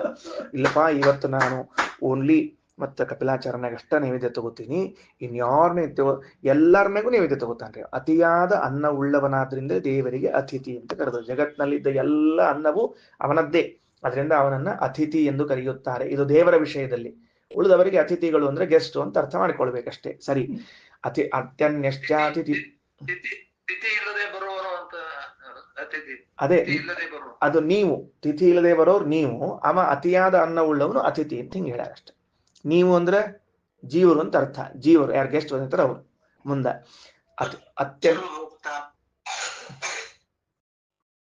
ದೇಸಾರ ಪ್ರೋಟೋಕಾಲ್ ಬಿಟ್ರಿಪ್ಪ ನೀವು. ಕೈ ಎತ್ತಬೇಕು ಮೊದಲು ಅಂತ ಪ್ರೋಟೋಕಾಲ್ ಬಿಟ್ರಿ. ದೇಸಾಯರು ಸರಾಫ್ ಅವರಿಬ್ರು ಬಿಟ್ರಿ. ಇವತ್ತ ಏನು ಅಂದ್ರೆ ಅತ್ಯನ್ಯಶ್ಚಾತಿಥಿ ಪ್ರೋಕ್ತ ಯಸ್ಮಾದನ್ನಂ ಥಮುಚ್ಯತೆ, ಅತಿಯಾದ ಅನ್ನವುಳ್ಳವನಾದ್ರಿಂದ ದೇವರಿಗೆ ಅತಿಥಿ ಎಂದು ಕರೆಯುತ್ತಾರೆ. ದ್ರೋಣಸತ್ ಅಂತಿದೆ. ದುರೋಣಸತ್ ಅಂತ ಶಬ್ದ. ಅದು ದುರೋಣಸತ ಅಂದ್ರೆ ಏನು ಅಂದ್ರೆ ಸದ್ರೋಣ ಕಲಶೇ ಸೋಮೆ ಸ್ಥಿತ ಉಕ್ತೋ ದುರೋಣಸತ್. ಮೇಲಿಂದೊಂದು ಕೆಳಗಿಂದೊಂದು ನೋಡ್ಕೋದ್ ಬರ್ರಿ. ಸದ್ರೋಣ ಕಲಶೇ ಸೋಮೆ ಸ್ಥಿತ. ದೊನ್ನೆ, ದ್ರೋಣ ಕಲಶ ಅಂದ್ರೆ ದೊನ್ನೆಯಿಂದ ಮಾಡಿದ್ದು ಅಂತ ಅರ್ಥ. ಆ ದೊನ್ನೆಯಿಂದ ಮಾಡಿದ ಕಲಶ ಸೋಮ ಕಲಶ, ಅದರಲ್ಲಿ ಸೋಮರಸ ಇರ್ತದೆ. ದೊನ್ನೆ ಅಂದ್ರೆ ದೊನ್ನಿ ಒಳಗೆ ಸೋಮರಸ, ಆ ಸೋಮರಸದೊಳಗೆ ಭಗವಂತನ ಇದ್ದದ್ರಿಂದ ದ್ರೋಣಸತ ಅಂತ ಕರಿತಾ ಇದ್ದಾರೆ. ಸೋಮರಸದಲ್ಲಿ ಹಾಯಾಗಿದ್ದಾನಂತ ದೇವರು, ಅದಕ್ಕೆ ದುರೋಣಸತ ಅಂತ ಕರೀತಾರೆ. ಇನ್ನ ನೃಶತ ಅಂತ ಹೆಸರು. ಯಾಕ ನೃಶತ ಅಂದ್ರೆ ನೃಷು ಸ್ಥಿತಶ್ಚ ದೇವೇಶು. ನೃಷು ಸ್ಥಿತ, ಮನುಷ್ಯರಲ್ಲಿ ಇದ್ದ ಭಗವಂತನಿಗೆ ನೃಶತ ಅಂತ ಕರೀತಾರೆ. ವರಸತ ಅಂತ ಹೆಸರಿದೆ ಮುಂದೆ. ವರಸತ ಅಂದ್ರ ದೇವೇಶು ವರೇಶ್ವಪಿ ಸಯೇವತು, ಶ್ರೇಷ್ಠರಾದ ದೇವತೆಗಳಲ್ಲೂ ಅವನೇ ಇದ್ದಾನೆ. ಮನುಷ್ಯರಲ್ಲಿ ಇದ್ದದ್ದಕ್ಕ ನೃಶತ, ದೇವತೆಗಳಲ್ಲಿ ಇದ್ದದ್ದಕ್ಕ ವರಸತ. ಇನ್ನ ಮುಂದ ವ್ಯೋಮಸತ್. ವ್ಯೋಮಸತ್ ಅಂತದ ಅಲ್ಲ, ಋತಸತ ಅಂತ ಬಂತು. ಋತಸತ ಅಂದ್ರೆ ಋತರೂಪೇ ತಥಾ ವೇದೆ. ಋತ ಅಂತ ಕರೆಸಿಕೊಂಡಿರುವಂತಹ ವೇದದಲ್ಲಿ ಇದ್ದುದರಿಂದ, ವೇದ ಪ್ರತಿಪಾದನಾದ್ರಿಂದ ದೇವರಿಗೆ ಋತಸತ ಅಂತ ಹೆಸರು. ನೃಷತ್, ವರಸತ್, ಋತಸತ್. ಮನುಷ್ಯರಲ್ಲಿ ಇದ್ದಾನೆ, ದೇವತೆಗಳಲ್ಲಿ ಇದ್ದಾನೆ, ವೇದಗಳಲ್ಲಿ ಇದ್ದಾನೆ. ವ್ಯೋಮಸತ್. ವ್ಯೋಮಸತ್ ಅಂದ್ರೆ ಆಕಾಶದಲ್ಲಿ ಇದ್ದಾನೆ ಅಂತ. ವಾಸ್ತವಿಕವಾಗಿ ಆಕಾಶದಲ್ಲಿ ಇದ್ದಾನೆ ಅಂತ ಹೇಳುವ ಅಭಿಪ್ರಾಯವಿಲ್ಲ. ವ್ಯೋಮಾಖ್ಯ ಪ್ರಕಟಾವಪಿ. ವ್ಯೋಮಾಖ್ಯ ಪ್ರಕಟಾವಪಿ, ವ್ಯೋಮ ಎಂಬ ಹೆಸರಿರುವ ಮಹಾಲಕ್ಷ್ಮಿಯಲ್ಲಿ ಭಗವಂತನಿದ್ದಾನೆ. ಮಹಾಲಕ್ಷ್ಮಿಯಲ್ಲೂ ಭಗವಂತನಿದ್ದಾನೆ. ವ್ಯೋತಂ ಜಗದಿದಂ ಯಸ್ಯಾಂ ಸಾ ವ್ಯೋಮಶ್ರೀ ಉದಾಹೃತ. ಈ ಸಂಪೂರ್ಣವಾದ ಜಗತ್ತು ಯಾವ ಮಹಾಲಕ್ಷ್ಮಿಯಲ್ಲಿ ವ್ಯೋತವಾಗಿದೆಯೋ, ಆಶ್ರಯಿಸಿಕೊಂಡಿದೆಯೋ, ಓತಪ್ರೋತವಾಗಿದೆಯೋ. ಈಶಾವಾಸ್ಯಮಿದಂ ಸರ್ವಂ ಯತ್ಕಿಂಚ ಜಗತ್ಯಾಂ ಜಗತ್. ಈ ಜಗತ್ತೆಲ್ಲವೂ ಯಾವ ಪ್ರಕೃತಿಯಲ್ಲಿ ಆಶ್ರಯಿಸಿಕೊಂಡಿದೆಯೋ ಅಂತ ಮೊದಲನೇ ಮಂತ್ರ ಓದಿದ್ವಿ, ಅದು ಇಲ್ಲಿ. ವ್ಯೋತಂ ಜಗದಿದಂ, ವ್ಯೋತಂ ಅಂದ್ರೆ ಆಶ್ರಿತಂ ಅಂತ ಅರ್ಥ.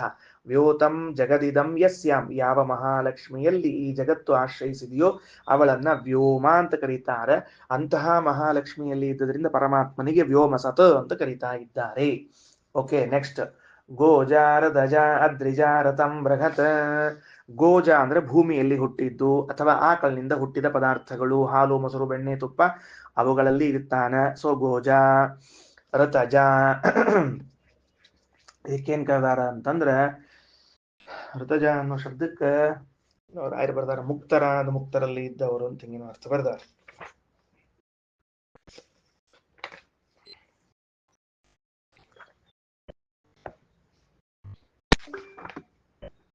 ಋತಜ ಅಂತನ್ನೋ ಶಬ್ದಕ್ಕೆ ಋತನಾದ ಭಗವಂತನನ್ನು ಹೊಂದಿದ್ದರಿಂದ ಮುಕ್ತರು ಋತರು. ಅವರಲ್ಲಿ ಋತಜ ಅಂದ್ರೆ ಅವರಲ್ಲಿ ಇದ್ದವನು ಅಂತ ಅರ್ಥ. ಋತಜ ಅಂತನ್ನೋ ಶಬ್ದಕ್ಕೆ ಅವರಲ್ಲಿ ಇದ್ದವನು ಅಂತ ಅರ್ಥ. ಏನು ಋತಜ ಅಂತನ್ನೋ ಶಬ್ದಕ್ಕೆ ಋತ ಮುಕ್ತರು, ಮುಕ್ತರಲ್ಲಿ ಇದ್ದುದರಿಂದ ಋತಜ ಅಂತ ಕರೆಸ್ಕೋತಾನೆ. ಅದ್ರಿಜ ಅಂತನ್ನೋ ಶಬ್ದಕ್ಕೆ ಪರ್ವತದಿಂದ ಹುಟ್ಟಿರುವಂತಹದ್ದು ಯಾವುದು, ಮುತ್ತು, ರತ್ನ, ಮಾಣಿಕ್ಯ, ವೈಢೂರ್ಯ, ಅವುಗಳಲ್ಲಿ ಇದ್ದವನಾದ್ರಿಂದ ಅದ್ರಿಜ. ಇನ್ನ ಋತಂ, ಋತಂ ಅಂತನ್ನೋ ಶಬ್ದಕ್ಕೆ ಮುಖ್ಯವಾಗಿ ವೇದ ಪ್ರತಿಪಾದ್ಯನಾಗಿದ್ದಾನೆ ಅಂತ ಅರ್ಥ. ಇನ್ನು ಬೃಹತ್ ಅಂತನೋ ಶಬ್ದಕ್ಕೆ ಗುಣಪೂರ್ಣ ಅಂತ ಅರ್ಥ. ಆಚಾರ್ಯ ಬರೀತಾರ, ಅಬ್ಜಗೋಜಾದೃಶ್ವೇವ ಮಾಸ್ತೆ ಸೋಬ್ಜಾಧಿಕಸ್ತಥಾ. ಅಂದ್ರೆ ಅಬ್ಜ, ಗೋಜ, ಅದ್ರಿಜ ಅಂತನ್ನುವಲ್ಲಿ ಇದ್ದವನಾದ್ರಿಂದ ದೇವರಿಗೆ ಅಬ್ಜ, ಋತಜ, ಗೋಜ ಅಂತ ಕರೀತಾರೆ. ತಥೈವ ಋತೇಶು ಮುಕ್ತೇಶು ಗತಾಹ ವಿಷ್ಣುಂ ಇತಿ ಋತಾಹ. ಅದೇ ರೀತಿಯಾಗಿ ಋತ ಅಂತ ಕರೆಸಿಕೊಂಡ ಮುಕ್ತರಲ್ಲಿ ಇದ್ದುದರಿಂದ ವಿಷ್ಣು ಋತಜ ಅಂತ ಕರೆಸ್ಕೋತಾನೆ. ವೇದೈರ್ ಮುಖ್ಯತೆಯ ಪ್ರೋಕ್ತಃ ಋತಮಿತ್ಯೇವ ಚೋಚ್ಯತೆ. ವೇದಗಳಲ್ಲಿ ಮುಖ್ಯವಾಗಿ ಪ್ರತಿಪಾದನಾದ್ರಿಂದ ಭಗವಂತ ಋತ ಅಂತ ಕರ್ಸ್ಕೋತಾನ. ಅಲ್ರಿ, ಹಿಂದ ಋತಸತ ಅಂತ ಅನ್ನೋದು ವೇದದಲ್ಲಿ ಇದ್ದವನು ಅಂತ ಹೇಳಿದಿರಲ್ಲ, ಮತ್ತೆ ವೇದದಲ್ಲಿ ಇದ್ದವನು ಅಂತ ಹೇಳಿದ್ದೀರಿ, ಮತ್ತೆ ಯಾಕ ಅಂದ್ರೆ ವೇದ ಪ್ರತಿಪಾದ್ಯತ್ವ ಒಂದು ಅಂಶ, ಮುಖ್ಯತಃ ವೇದ ಪ್ರತಿಪಾದ್ಯತ್ವ ಮತ್ತೊಂದು ಅಂಶ. ಅಂದ್ರೆ ವೇದ ಪ್ರತಿಪಾದ್ಯತ್ವ ಅನ್ನೋದು ಇತರ ದೇವತೆಗಳಲ್ಲೂ ಸಮಾನವಾಗಿ ಬಿಟ್ರೆ ಮುಖ್ಯ ಪ್ರತಿಪಾದ್ಯತ್ವ ಇತರ ದೇವತೆಗಳಲ್ಲಿ ಇಲ್ಲ. ಅದರಿಂದ ಮುಖ್ಯ ಪ್ರತಿಪಾದ್ಯತ್ವ ಅನ್ನುವಂಥದ್ದು ಒಂದು ಪ್ರತ್ಯೇಕವಾದ ಧರ್ಮ ಅಂತ ತಿಳಿದುಕೊಳ್ಳ್ರಿ. ಆದ್ರಿಂದ ತಥೈವ ಋತೇಶು ಮುಕ್ತೇಶು ಗತಾಸ್ತೆ ವಿಷ್ಣುವೃತ್ತತಃ ವೇದೈರ್ ಮುಖ್ಯತೆಯ ಪ್ರೋಕ್ತಃ ಋತಮಿತ್ಯೇವ ಚೋಚ್ಯತೆ. ವೇದಗಳಿಂದ ಮುಖ್ಯವಾಗಿ ಪ್ರೋಕ್ತ ಹೇಳಲ್ಪಟ್ಟದ್ರಿಂದ ದೇವರಿಗೆ ಋತ ಅಂತ ಕರೀತಾರೆ. ಬೃಹತ್ ಅಂತ ಯಾಕೆ ಕರೀತಾರ ಅಂದ್ರೆ ಗುಣಪೂರ್ಣತ್ವಾಚ್ಚ ಸಯೇವ ಪುರುಷೋತ್ತಮ, ಗುಣಪೂರ್ಣನಾದದ್ದರಿಂದ ಅವನಿಗೆ ಬೃಹತ್ ಎಂದು ಕರೆಯುತ್ತಾರೆ. ಮುಗೀತು. ಈ ಮಂತ್ರ ಪೂರ್ಣ ಅರ್ಥ ಹಿಡಿದರು. ಎಷ್ಟು ಗುಣಗಳು ದೇವರಲ್ಲಿ, ಎಷ್ಟು ಗುಣಗಳು ದೇವರಲ್ಲಿ. ಹಂಸ ಶುಚಿಷದ್ವಸುರಂತರಿಕ್ಷ ಸದ್ಧೋತ ವೇದಿಷತ್ ಅತಿಥಿರ್ದುರೋಣಸತ್ ನೃಷದ್ವರ ಸದತ ಸದ್ವ್ಯೋಮ ಸದಬ್ಜಾ ಗೋಜಾರದಜ ಅದ್ರಿಜಾರತಂ ಬೃಹತ್. ನೆಕ್ಸ್ಟ್ ಮೂರನೇ ಮಂತ್ರದಲ್ಲಿ ಶ್ರೀಮದ್ ಭಾಗವತದ ಪಂಚಮ ಸ್ಕಂದದಲ್ಲಿ ಭರತ ಅಂದ್ರೆ ಋಷಭನಾಮಕನಾದ ಪರಮಾತ್ಮನ ಮಗನಾದವನು ತಾನು ತನ್ನ ಉತ್ತರ ವಯಸ್ಸಿನಲ್ಲಿ ಶಾಲಿಗ್ರಾಮ ಕ್ಷೇತ್ರಕ್ಕೆ ಬಂದು ಪುಲಹಾಶ್ರಮದಲ್ಲಿ ಇದ್ದು ನದಿಯಲ್ಲಿ ಸ್ನಾನ ಮಾಡ್ತಾ ಇದ್ದಾಗ ಯಾವ ಜಿಂಕೆಯ ಸಹವಾಸ ಆಯ್ತಲ್ಲ, ತತ್ಪೂರ್ವದ ಒಂದು ದೃಶ್ಯವನ್ನ ವೇದವ್ಯಾಸದೇವರು ಕಟ್ಟಿಕೊಡ್ತಾರೆ. ಕೈಯಲ್ಲಿ ಬೊಗಸೆ ತುಂಬ ನೀರು ಹಿಡ್ಕೊಂಡು ಸೂರ್ಯಮಂಡಲಕ್ಕೆ ಮುಖ ಮಾಡಿಕೊಂಡು ಪರೋ ರಜಾ ಸವಿತುರ್ಜಾತ ವೇದಾಹ ಹಂಸಂ ಗೃಹಾಣೋ ಸಂಭ್ರಮಾಣ ಅಂತ ಒಂದು ಮಂತ್ರದಿಂದ ಹೇಳ್ತಾ ಅರ್ಘ್ಯ ಪ್ರದಾನವನ್ನ ಮಾಡ್ತಾನೆ ಅಂತ. ಸೊ ಆ ಜಡಭರತನ ಪೂರ್ವಾಶ್ರಮ ಪೂರ್ವಜನ್ಮದಲ್ಲಿ ಈ ಅನುಸಂಧಾನ ಮಾಡಿದ್ದುಂಟು. ಏನು, ಗಾಯತ್ರಿ ಮಂತ್ರ ಹಾಗೂ ಹಂಸ ಮಂತ್ರ ಇದೇನು ಕಾಟಕದ ಮಂತ್ರ ಇದೆಯೋ, ಈ ಮಂತ್ರವನ್ನೆರಡನ್ನೂ ಹೇಳಿ ಎಲ್ಲ ಗುಣಗಳು ಅವನಲ್ಲಿ ಇವೆ ಅಂತ ಚಿಂತನೆ ಮಾಡುತ್ತಾ ಅರ್ಘ್ಯವನ್ನ ಬಿಡುವುದು ಅಂತ ಹೇಳಿದ್ದು ಇದು ಒಂದು ಕಂಡು ಬರ್ತದೆ. ಇದಿಷ್ಟು ನನ್ನ ವೈಯಕ್ತಿಕ ಅಭಿಪ್ರಾಯ. ಬೇರೆಯವರು ಹಿರಿಯರು ವಿದ್ವಾಂಸರು ಬೇರೆ ರೀತಿಯಿಂದ ಹೇಳಿದ್ರೆ ಅವಶ್ಯವಾಗಿ ಸ್ವೀಕಾರ ಮಾಡಬೇಕು. ಗಾಯತ್ರಿ ಮಂತ್ರವನ್ನ ಹೇಗೆ ವಿನಿಯೋಗ ಮಾಡ್ತೀವೋ ಹಾಗೆ ಇದನ್ನು ವಿನಿಯೋಗ ಮಾಡುವುದು, ಇಷ್ಟು ಇದಕ್ಕೆ ಸಂಬಂಧಪಟ್ಟದ್ದು. ಇದರ ಮುಂದೆ ಏನು, ಮೂರನೇ ಮಂತ್ರ ಹಾಗೂ ನಾಲ್ಕನೇ ಮಂತ್ರಗಳಲ್ಲಿ, ಮೂರನೇ ಮಂತ್ರದಲ್ಲಿ ಮತ್ತು ಐದನೇ ಮಂತ್ರದಲ್ಲಿ, 3 ಮತ್ತು 5ನೇ ಮಂತ್ರಗಳಲ್ಲಿ ಮುಖ್ಯ ಪ್ರಾಣ ಪ್ರೇರಕತ್ವ ರೂಪವಾದ ಭಗವಂತನ ಮಹಿಮೆಯನ್ನು ತಿಳಿಸ್ತಾ ಇದ್ದಾರೆ. ಏನ್ ತಿಳಿಸ್ತಿದ್ದಾರೆ? ಮುಖ್ಯ ಪ್ರಾಣ ಪ್ರೇರಕತ್ವ. ಮುಖ್ಯ ಪ್ರಾಣದೇವರಿಗೂ ಭಗವಂತ ಪ್ರೇರಕನಾಗಿ ಇದ್ದಾನೆ. ಊರ್ಧ್ವಂ ಪ್ರಾಣಂ ಉನ್ನಯತಿ ಅಪಾನಂ ಪ್ರತ್ಯಗಸ್ಯತಿ ಮಧ್ಯೆ ವಾಮನಮಾಸೀನಂ ವಿಶ್ವೇ ದೇವ ಉಪಾಸತೆ ಅಂತ. ಏನಪ್ಪಾ ಅಂದ್ರ ಪ್ರಾಣ ಅಪಾನ ಇವೆರಡು ಪ್ರೇರಕತ್ವವನ್ನ ಹೇಳ್ತಾರೆ. ಪ್ರಾಣಾಪಾನ ಪ್ರೇರಕತ್ವವನ್ನ ವಿಶೇಷವಾಗಿ ಹೇಳಲಿಕ್ಕೆ ಏನು ಕಾರಣ ಅಂತಂದ್ರೆ ಅದಕ್ಕ ವೇದೇಶ ತೀರ್ಥರು ತಮ್ಮ ವ್ಯಾಖ್ಯಾನದಲ್ಲಿ ತಿಳ್ತಾರೆ. ಏನು, ಉತ್ಪತ್ತಿರ್ ಪರಿತ್ಯಾಗಶ್ಚ ಅಂದ್ರ ಯಾರು ಇದ್ರೆ ನಾವು ಹುಡ್ತೀವಿ, ಯಾರು ಪರಿತ್ಯಾಗ ಮಾಡಿದ್ರೆ ನಾವು ಮರಣ ಹೊಂದುತ್ತೀವೋ ಅಂಥವರು ಪ್ರಾಣದೇವರು ಅಂದ್ರೆ ಸಾರ್ವಭೌಮರವರು. ಪ್ರಾಣದೇವರು ಅಂದ್ರೆ ಭಾರಿ ದೊಡ್ಡ ಯೋಗ್ಯತಾ ಅವರು. ಯಾರ ಇರುವಿಕೆಯಿಂದ ನಾವಿರ್ತೀವಿ, ಯಾರು ಹೋದ್ರೆ ನಾವು ಹೋಗ್ಬಿಡ್ತೀವೋ ಅಂತಹ ಪ್ರಾಣದೇವರಿಗೆ ಇನ್ಯಾರು ಪ್ರೇರಕರು ಇರಬಹುದು ಅನ್ನುವಂತಹ ಪ್ರಶ್ನೆ ಬರ್ತದೆ. ಹಂಗ ಬಂದದ್ದರಿಂದಾಗಿ ಉತ್ತರವನ್ನ ಕೊಡ್ಲಿಕ್ಕೆ ಈ ಮಂತ್ರ ಹೊರಟಿದೆ. ಏನಾಗಿದೆ? ಈ ಮಂತ್ರ ಹೊರಟಿದೆ. ಏನಂತ? ಊರ್ಧ್ವಂ ಪ್ರಾಣಂ ಉನ್ನಯತಿ ಅಪಾನಂ ಪ್ರತ್ಯಗಸ್ಯತಿ. ಪ್ರಾಣದೇವರನ್ನ ಮೇಲ್ಮುಖವಾಗಿಯೂ ಅಪಾನ ನಾಮಕ ವಾಯುದೇವರನ್ನ ಕೆಳಮುಖವಾಗಿಯೂ ಕಳಿಸುವಂಥವನು, ಪ್ರೇರಿಸುವಂಥವನು ಯಾರಿದ್ದಾನಲ್ಲ ಅವನೇ ಮಧ್ಯೆ, ದೇಹದ ಮಧ್ಯದ ಹೃದಯದಲ್ಲಿ. ಯಾರನ್ನ ಅಂಗುಷ್ಟಾಗ್ರ ಅಂತ ಅಂಗುಷ್ಟದ ಅಳತೆ ನಿನ್ನೆ ಕರೆದಿತ್ತಲ್ಲ, ಅವನೇ ಮಧ್ಯೆ ವಾಮನ ಮಾಸೀನಂ, ವಾಮನ ರೂಪಿಯಾಗಿ ಕೂತಾನ. ಅವನನ್ನು ವಿಶ್ವೇದೇವ ಉಪಾಸತೆ, ಎಲ್ಲ ದೇವತೆಗಳು ಉಪಾಸನೆಯನ್ನ ಮಾಡುತ್ತಾರೆ. ಅರ್ಥ ಆಯ್ತಾ ಹೇಳಿದ್ದೇನಂತ? ಅಂಗುಷ್ಟ ಮಾತ್ರ ಪುರುಷ ಅಂತನ್ನುವ ಮಂತ್ರದಲ್ಲಿ ಅಂಗುಷ್ಟದ ಅಳತೆಯ ಭಗವಂತನು ನಮ್ಮ ಹೃದಯದಲ್ಲಿ ಇದ್ದಾನೆ ಅಂತೇನ್ ಹೇಳಿದ್ರು, ಆ ಭಗವಂತನ ಉಪಾಸನೆಯನ್ನು ಹೇಳ್ತಾರೆ. ಅಲ್ಲಿ ಕುಳಿತ ಭಗವಂತ ಕೇವಲ ಜೀವರನ್ನ ಪ್ರೇರಣೆ ಮಾಡ್ತಾನೆ ಅಂತ ಭಾವಿಸಬೇಡ್ರಿ, ಮುಖ್ಯ ಪ್ರಾಣದೇವರಿಗೂ ಪ್ರೇರಕನಾಗಿದ್ದಾನೆ. ಉದಾಹರಣತ್ವೇನ ಹೇಳುವುದು ಅಂತಾದರೆ ಪ್ರಾಣನಾಮಕ ವಾಯುದೇವರನ್ನು ಮೇಲ್ಮುಖವಾಗಿ, ಅಪಾನನಾಮಕ ವಾಯುದೇವರನ್ನು ಕೆಳಮುಖವಾಗಿ ಪ್ರೇರಿಸುತ್ತಾನೆ. ಇವನನ್ನು ವಿಶ್ವೇದೇವ ಉಪಾಸತೆ, ಎಲ್ಲ ದೇವತೆಗಳು ಕೂಡ ಏನ್ ಮಾಡ್ತಾರ? ಉಪಾಸನಾ ಮಾಡ್ತಾರ. ಎಲ್ಲಿದ್ದುಕೊಂಡು? ಹೃದಯದಲ್ಲಿ ಇದ್ದುಕೊಂಡು. ಇದು ಮುಖ್ಯ ಪ್ರಾಣ ಪ್ರೇರಕತ್ವ ವಿಶೇಷವಾಗಿ ಹೇಳಿದ್ದು. ಯಾಕಂದ್ರೆ ಕಾರಣವನ್ನ ಕೊಟ್ಟಿದ್ದೇನೆ. ಸರ್ವ ಪ್ರೇರಕತ್ವ ಇದ್ದಾಗ ಪ್ರಾಣ ಪ್ರೇರಕತ್ವವನ್ನು ಹೇಳೋದೇನು ಅಂತ ಪ್ರಶ್ನೆ ಬರ್ತದೆ. ಸರ್ವ ಪ್ರೇರಕತ್ವ ಇದ್ದಾಗ ಪ್ರಾಣ ಪ್ರೇರಕತ್ವ ಏನು ಅಂದ್ರೆ, ಸರ್ವ ಪ್ರೇರಕತ್ವದಲ್ಲಿ ಬರದೇ ಇರುವ ಪ್ರಶ್ನೆ ಪ್ರಾಣ ಪ್ರೇರಕತ್ವದಲ್ಲಿ ಬರ್ತದೆ. ಯಾಕಂದ್ರೆ ಪ್ರಾಣದೇವರಿಂದ ಇಡೀ ಜಗತ್ತು ನಿಂತಿರುವಾಗ ಅಂಥ ಪ್ರಾಣದೇವರಿಗೆ ಇವೇನು ಪ್ರೇರಣಾ ಮಾಡೋದು ಅಂತ ಪ್ರಶ್ನೆ ಬಂದ್ರೆ ಅಂಥವರಿಗೂ ಪ್ರೇರಣಾ ಮಾಡ್ತಾನೆ ಅನ್ನುವಂತಹ ಒಂದು ಹೊಸ ಅಂಶ ಇದ್ದರಿಂದ ಇದನ್ನು ಹೇಳಿದ್ದಾರೆ. ಇಷ್ಟು ಹೇಳಿ ನಿಂತು ಬಿಟ್ರು. ಮೂರನೇ ಮಂತ್ರಕ್ಕ ಯಮದೇವರು ನಿಂತು ಬಿಟ್ರು. ನಿಂತ ಕೂಡ್ಲೆ ನಚಿಕೇತ ಮತ್ ಪ್ರಶ್ನೆ ಮಾಡ್ತಾನೆ, ಅಸ್ಯ ವಿಸ್ರಂಸಮಾನಸ್ಯ ಶರೀರಸ್ಥಸ್ಯ ದೇಹಿನಃ ದೇಹಾದ್ ವಿಮುಚ್ಯಮಾನಸ್ಯ ಕಿಮತ್ರ ಪರಿಶಿಷ್ಯತೆ ಏತದ್ವೈತತ್. ಯಾಕೆ ಉಪನ್ಯಾಸ ನಿಲ್ಲಿಸಿದ್ರಿ ಯಮದೇವರೇ? ತತ್ವೋಪದೇಶ ಮುಗುದಿಲ್ಲ, ಇನ್ನು ಹೇಳಬೇಕು ನೀವು.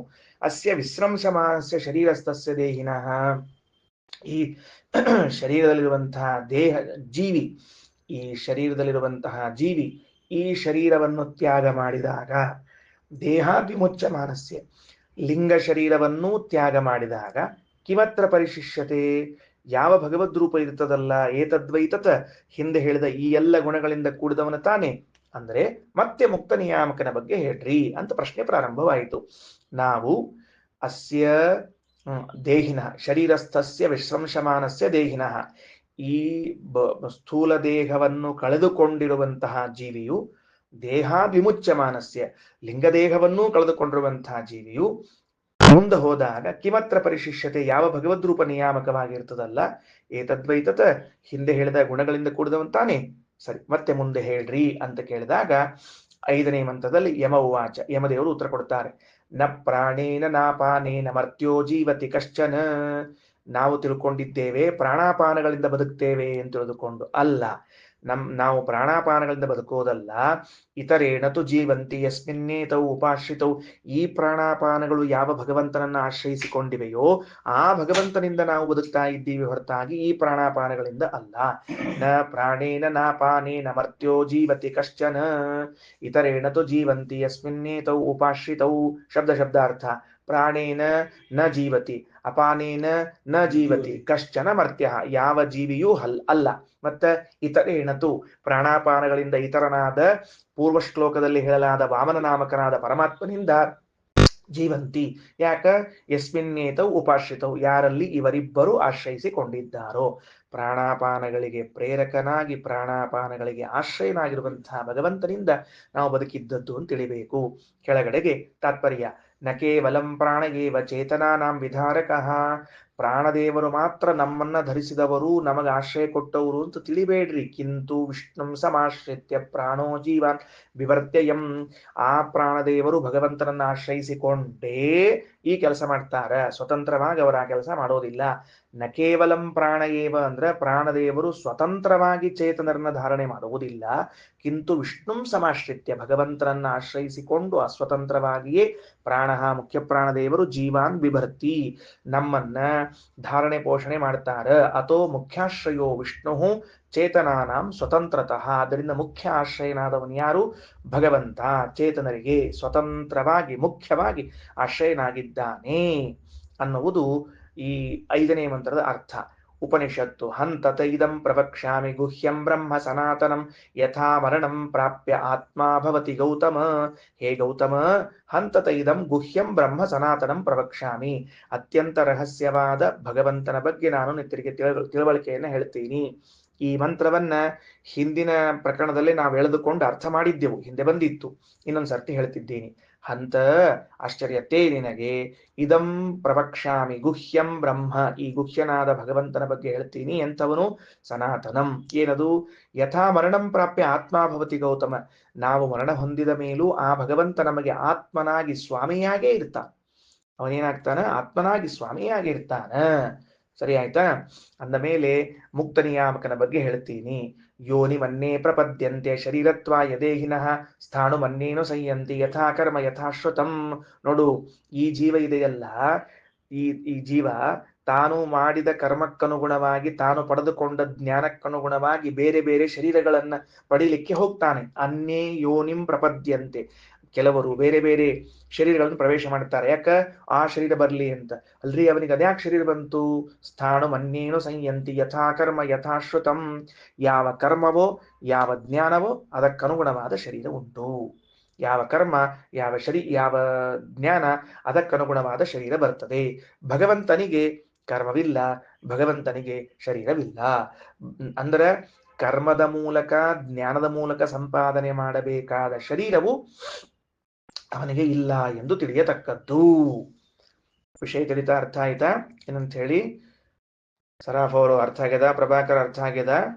ಮುಂದೆ ಹೋಗೋಣಂತ. ಯೋನಿಂ ಅನ್ನೇ ಪ್ರಪದ್ಯಂತೆ. ಅನ್ನೇ ಕೆಲವು ಜೀವರಾಶಿಗಳು ಯೋನಿಂ ಬೇರೆ ಬೇರೆ ಯೋನಿಗಳಲ್ಲಿ ಹುಡುತ್ತಾರೆ. ಯಾಕ? ಶರೀರತ್ವಾಯ ದೇಹಿನಃ, ಶರೀರವತ್ವಾಯ ಶರೀರ ಬರ್ಲಿಕ್ಕೆ ಅಂತ ಹೊರಡ್ತಾರೆ. ಸ್ಥಾಣು ಮನ್ಯೆ ಇನ್ ಕೆಲವರು ಮರ ಆಗ್ತಾರೆ, ಪಕ್ಷಿ ಆಗ್ತಾರೆ. ಯಾಕ? ಸಂಯಂತಿ ಅಂದ್ರೆ ಹೊಂದುತ್ತಾರೆ. ಯಾಕೆ ಅಂದ್ರೆ ಯಥಾ ಕರ್ಮ ಯಥಾಶ್ರುತಂ, ಅಂದ್ರೆ ನೀವು ಈ ಜನ್ಮದಲ್ಲಿ ಮಾಡಿಕೊಳ್ಳುವ ಜ್ಞಾನ, ಈ ಜನ್ಮದಲ್ಲಿ ಮಾಡುವ ಕರ್ಮಗಳು ನಿಮ್ಮ ಬರುವ ಜನ್ಮವನ್ನು ನಿರ್ಧರಿಸುತ್ತದೆ. ಬರುವ ಜನ್ಮವನ್ನು ನಿರ್ಧರಿಸುತ್ತದೆ. ಇವತ್ತು ಉಂಡು ತಿಂದು ತೇಗಿ ಬಂದು ಮಲಗಿದ್ರೆ ಬರೋ ಜನ್ಮದಲ್ಲಿ ಮರವಾಗಿ, ಬಳ್ಳಿಯಾಗಿ, ಗಿಡಗಳಾಗಿ ಯಾರದ್ದೋ ಮನೆಯಲ್ಲಿ ಹುಟ್ಟಿ ಅವರು ಹಾಕಿದ ನೀರನ್ನ, ಅವರು ಹಾಕಿದ ಗೊಬ್ಬರವನ್ನು ಸ್ವೀಕಾರ ಮಾಡ್ತಾ ಇರ್ತೀವಿ. ಏನೋ ಕೊನೆ ಕಾಲಕ್ಕೊಂಚೂರು, ಸಾಯೋ ಕಾಲಕ್ಕೊಂಚೂರು ಚಲೋ ಬುದ್ಧಿ ಬಂದು ಏನಾರ ಶಾಸ್ತ್ರ ಓದಿಬಿಟ್ರೆ ಯಾವ್ದರ ಮಠಗಳ ಅಂಗಳದಲ್ಲಿ, ಯಾವ್ದರ ಆಚಾರ ಮನೆ ಅಂಗಳದಾಗ, ಯಾರ ಸಾತ್ವಿಕರ ಮನೆ ಅಂಗಳದಾಗ ಹುಡ್ತಾರೆ, ಅವ್ರು ಸಂಧ್ಯಾವಂದನೆ ಮಾಡಿದ ನೀರು, ದೇವ್ರ ಪೂಜಾ ಮಾಡಿದ ನೀರು, ತೀರ್ಥದ ತಂದೆಲ್ಲ ಹಾಕಿ ಗಿಡಕ್ಕೆ ಹಾಕ್ತಾರೆ ನೋಡ್ರಿ, ಅವೆಲ್ಲ ಮತ್ತೆ ಕುಡಿದು ಮುಂದಿನ ಜನ್ಮಕ್ಕೆ ಮತ್ತೆ ಬ್ರಾಹ್ಮಣರಾಗಿ ಹುಡ್ತಾವೆ. ಅಷ್ಟೇ ಕೆಲಸ. ಇನ್ನ ಮುಂದೆ ಮತ್ತೊಂದು ಭಗವಂತನ ಗುಣಗಳನ್ನ ಹೇಳ್ತಾರೆ. ಯಗೇಶು ಸುಪ್ತೇಶು ಜಾಗರ್ತಿ ಕಾಮಂ ಕಾಮಂ ಪುರುಷೋ ನಿರ್ಮಿಮಾಣಃ ತದೇವ ಶುಕ್ರಂ ತದ್ಬ್ರಹ್ಮ ತದೇವಾಮೃತಮಚ್ಯುತೆ ತಸ್ಮಿನ್ ಲೋಕಾಶ್ರಿತಾ ಸರ್ವೇ ತದುನಾತ್ತೇತಿ ಕಶ್ಚನ ಏತದ್ವೈ ತತ್. ಇವತ್ತಿನ ಪಾಠದ ಕೊನೆಯ ಮಂತ್ರ. ಏನ್ ಹೇಳಿಕ್ ಹೊರಟಾರ? ಒಂದು ಪ್ರಶ್ನೆ ಕೇಳಿ ಇಟ್ಬಿಡ್ತೀನಿ, ಮಧ್ಯಾಹ್ನದಾಗ ಏನ್ರ ನಿಮಗ್ ನೆನಪಿದ್ರು ಉತ್ತರ ಹೇಳ್ತೀನಿ ಮತ್ತೆ. ಅಂದ್ರೆ ಹಿಂಗ ಮಾಡ್ಬೇಕ್ರಿ, ಈ ಪಾಠದಾಗ ಹಿಂಗ ಮಾಡ್ಬೇಕ್ರಿ, ಅಂದ್ರೆ ಪಾಠಕ್ಕೆ ಅಲರ್ಟ್ ಆಗಿರ್ತಾರಲ್ಲ, ಅಲರ್ಟ್ ಆಗೋದಿಲ್ರಿ. ಏನು ಮುಂದಿನ ವಿಷಯ ಇಷ್ಟ ಅದ. ನಾವೆಲ್ಲ ಮಲ್ಕೊಂಡಾಗ ಅವ ಎಚ್ಚರ ಇರ್ತಾನೆ, ಅವ ಸ್ವಪ್ನ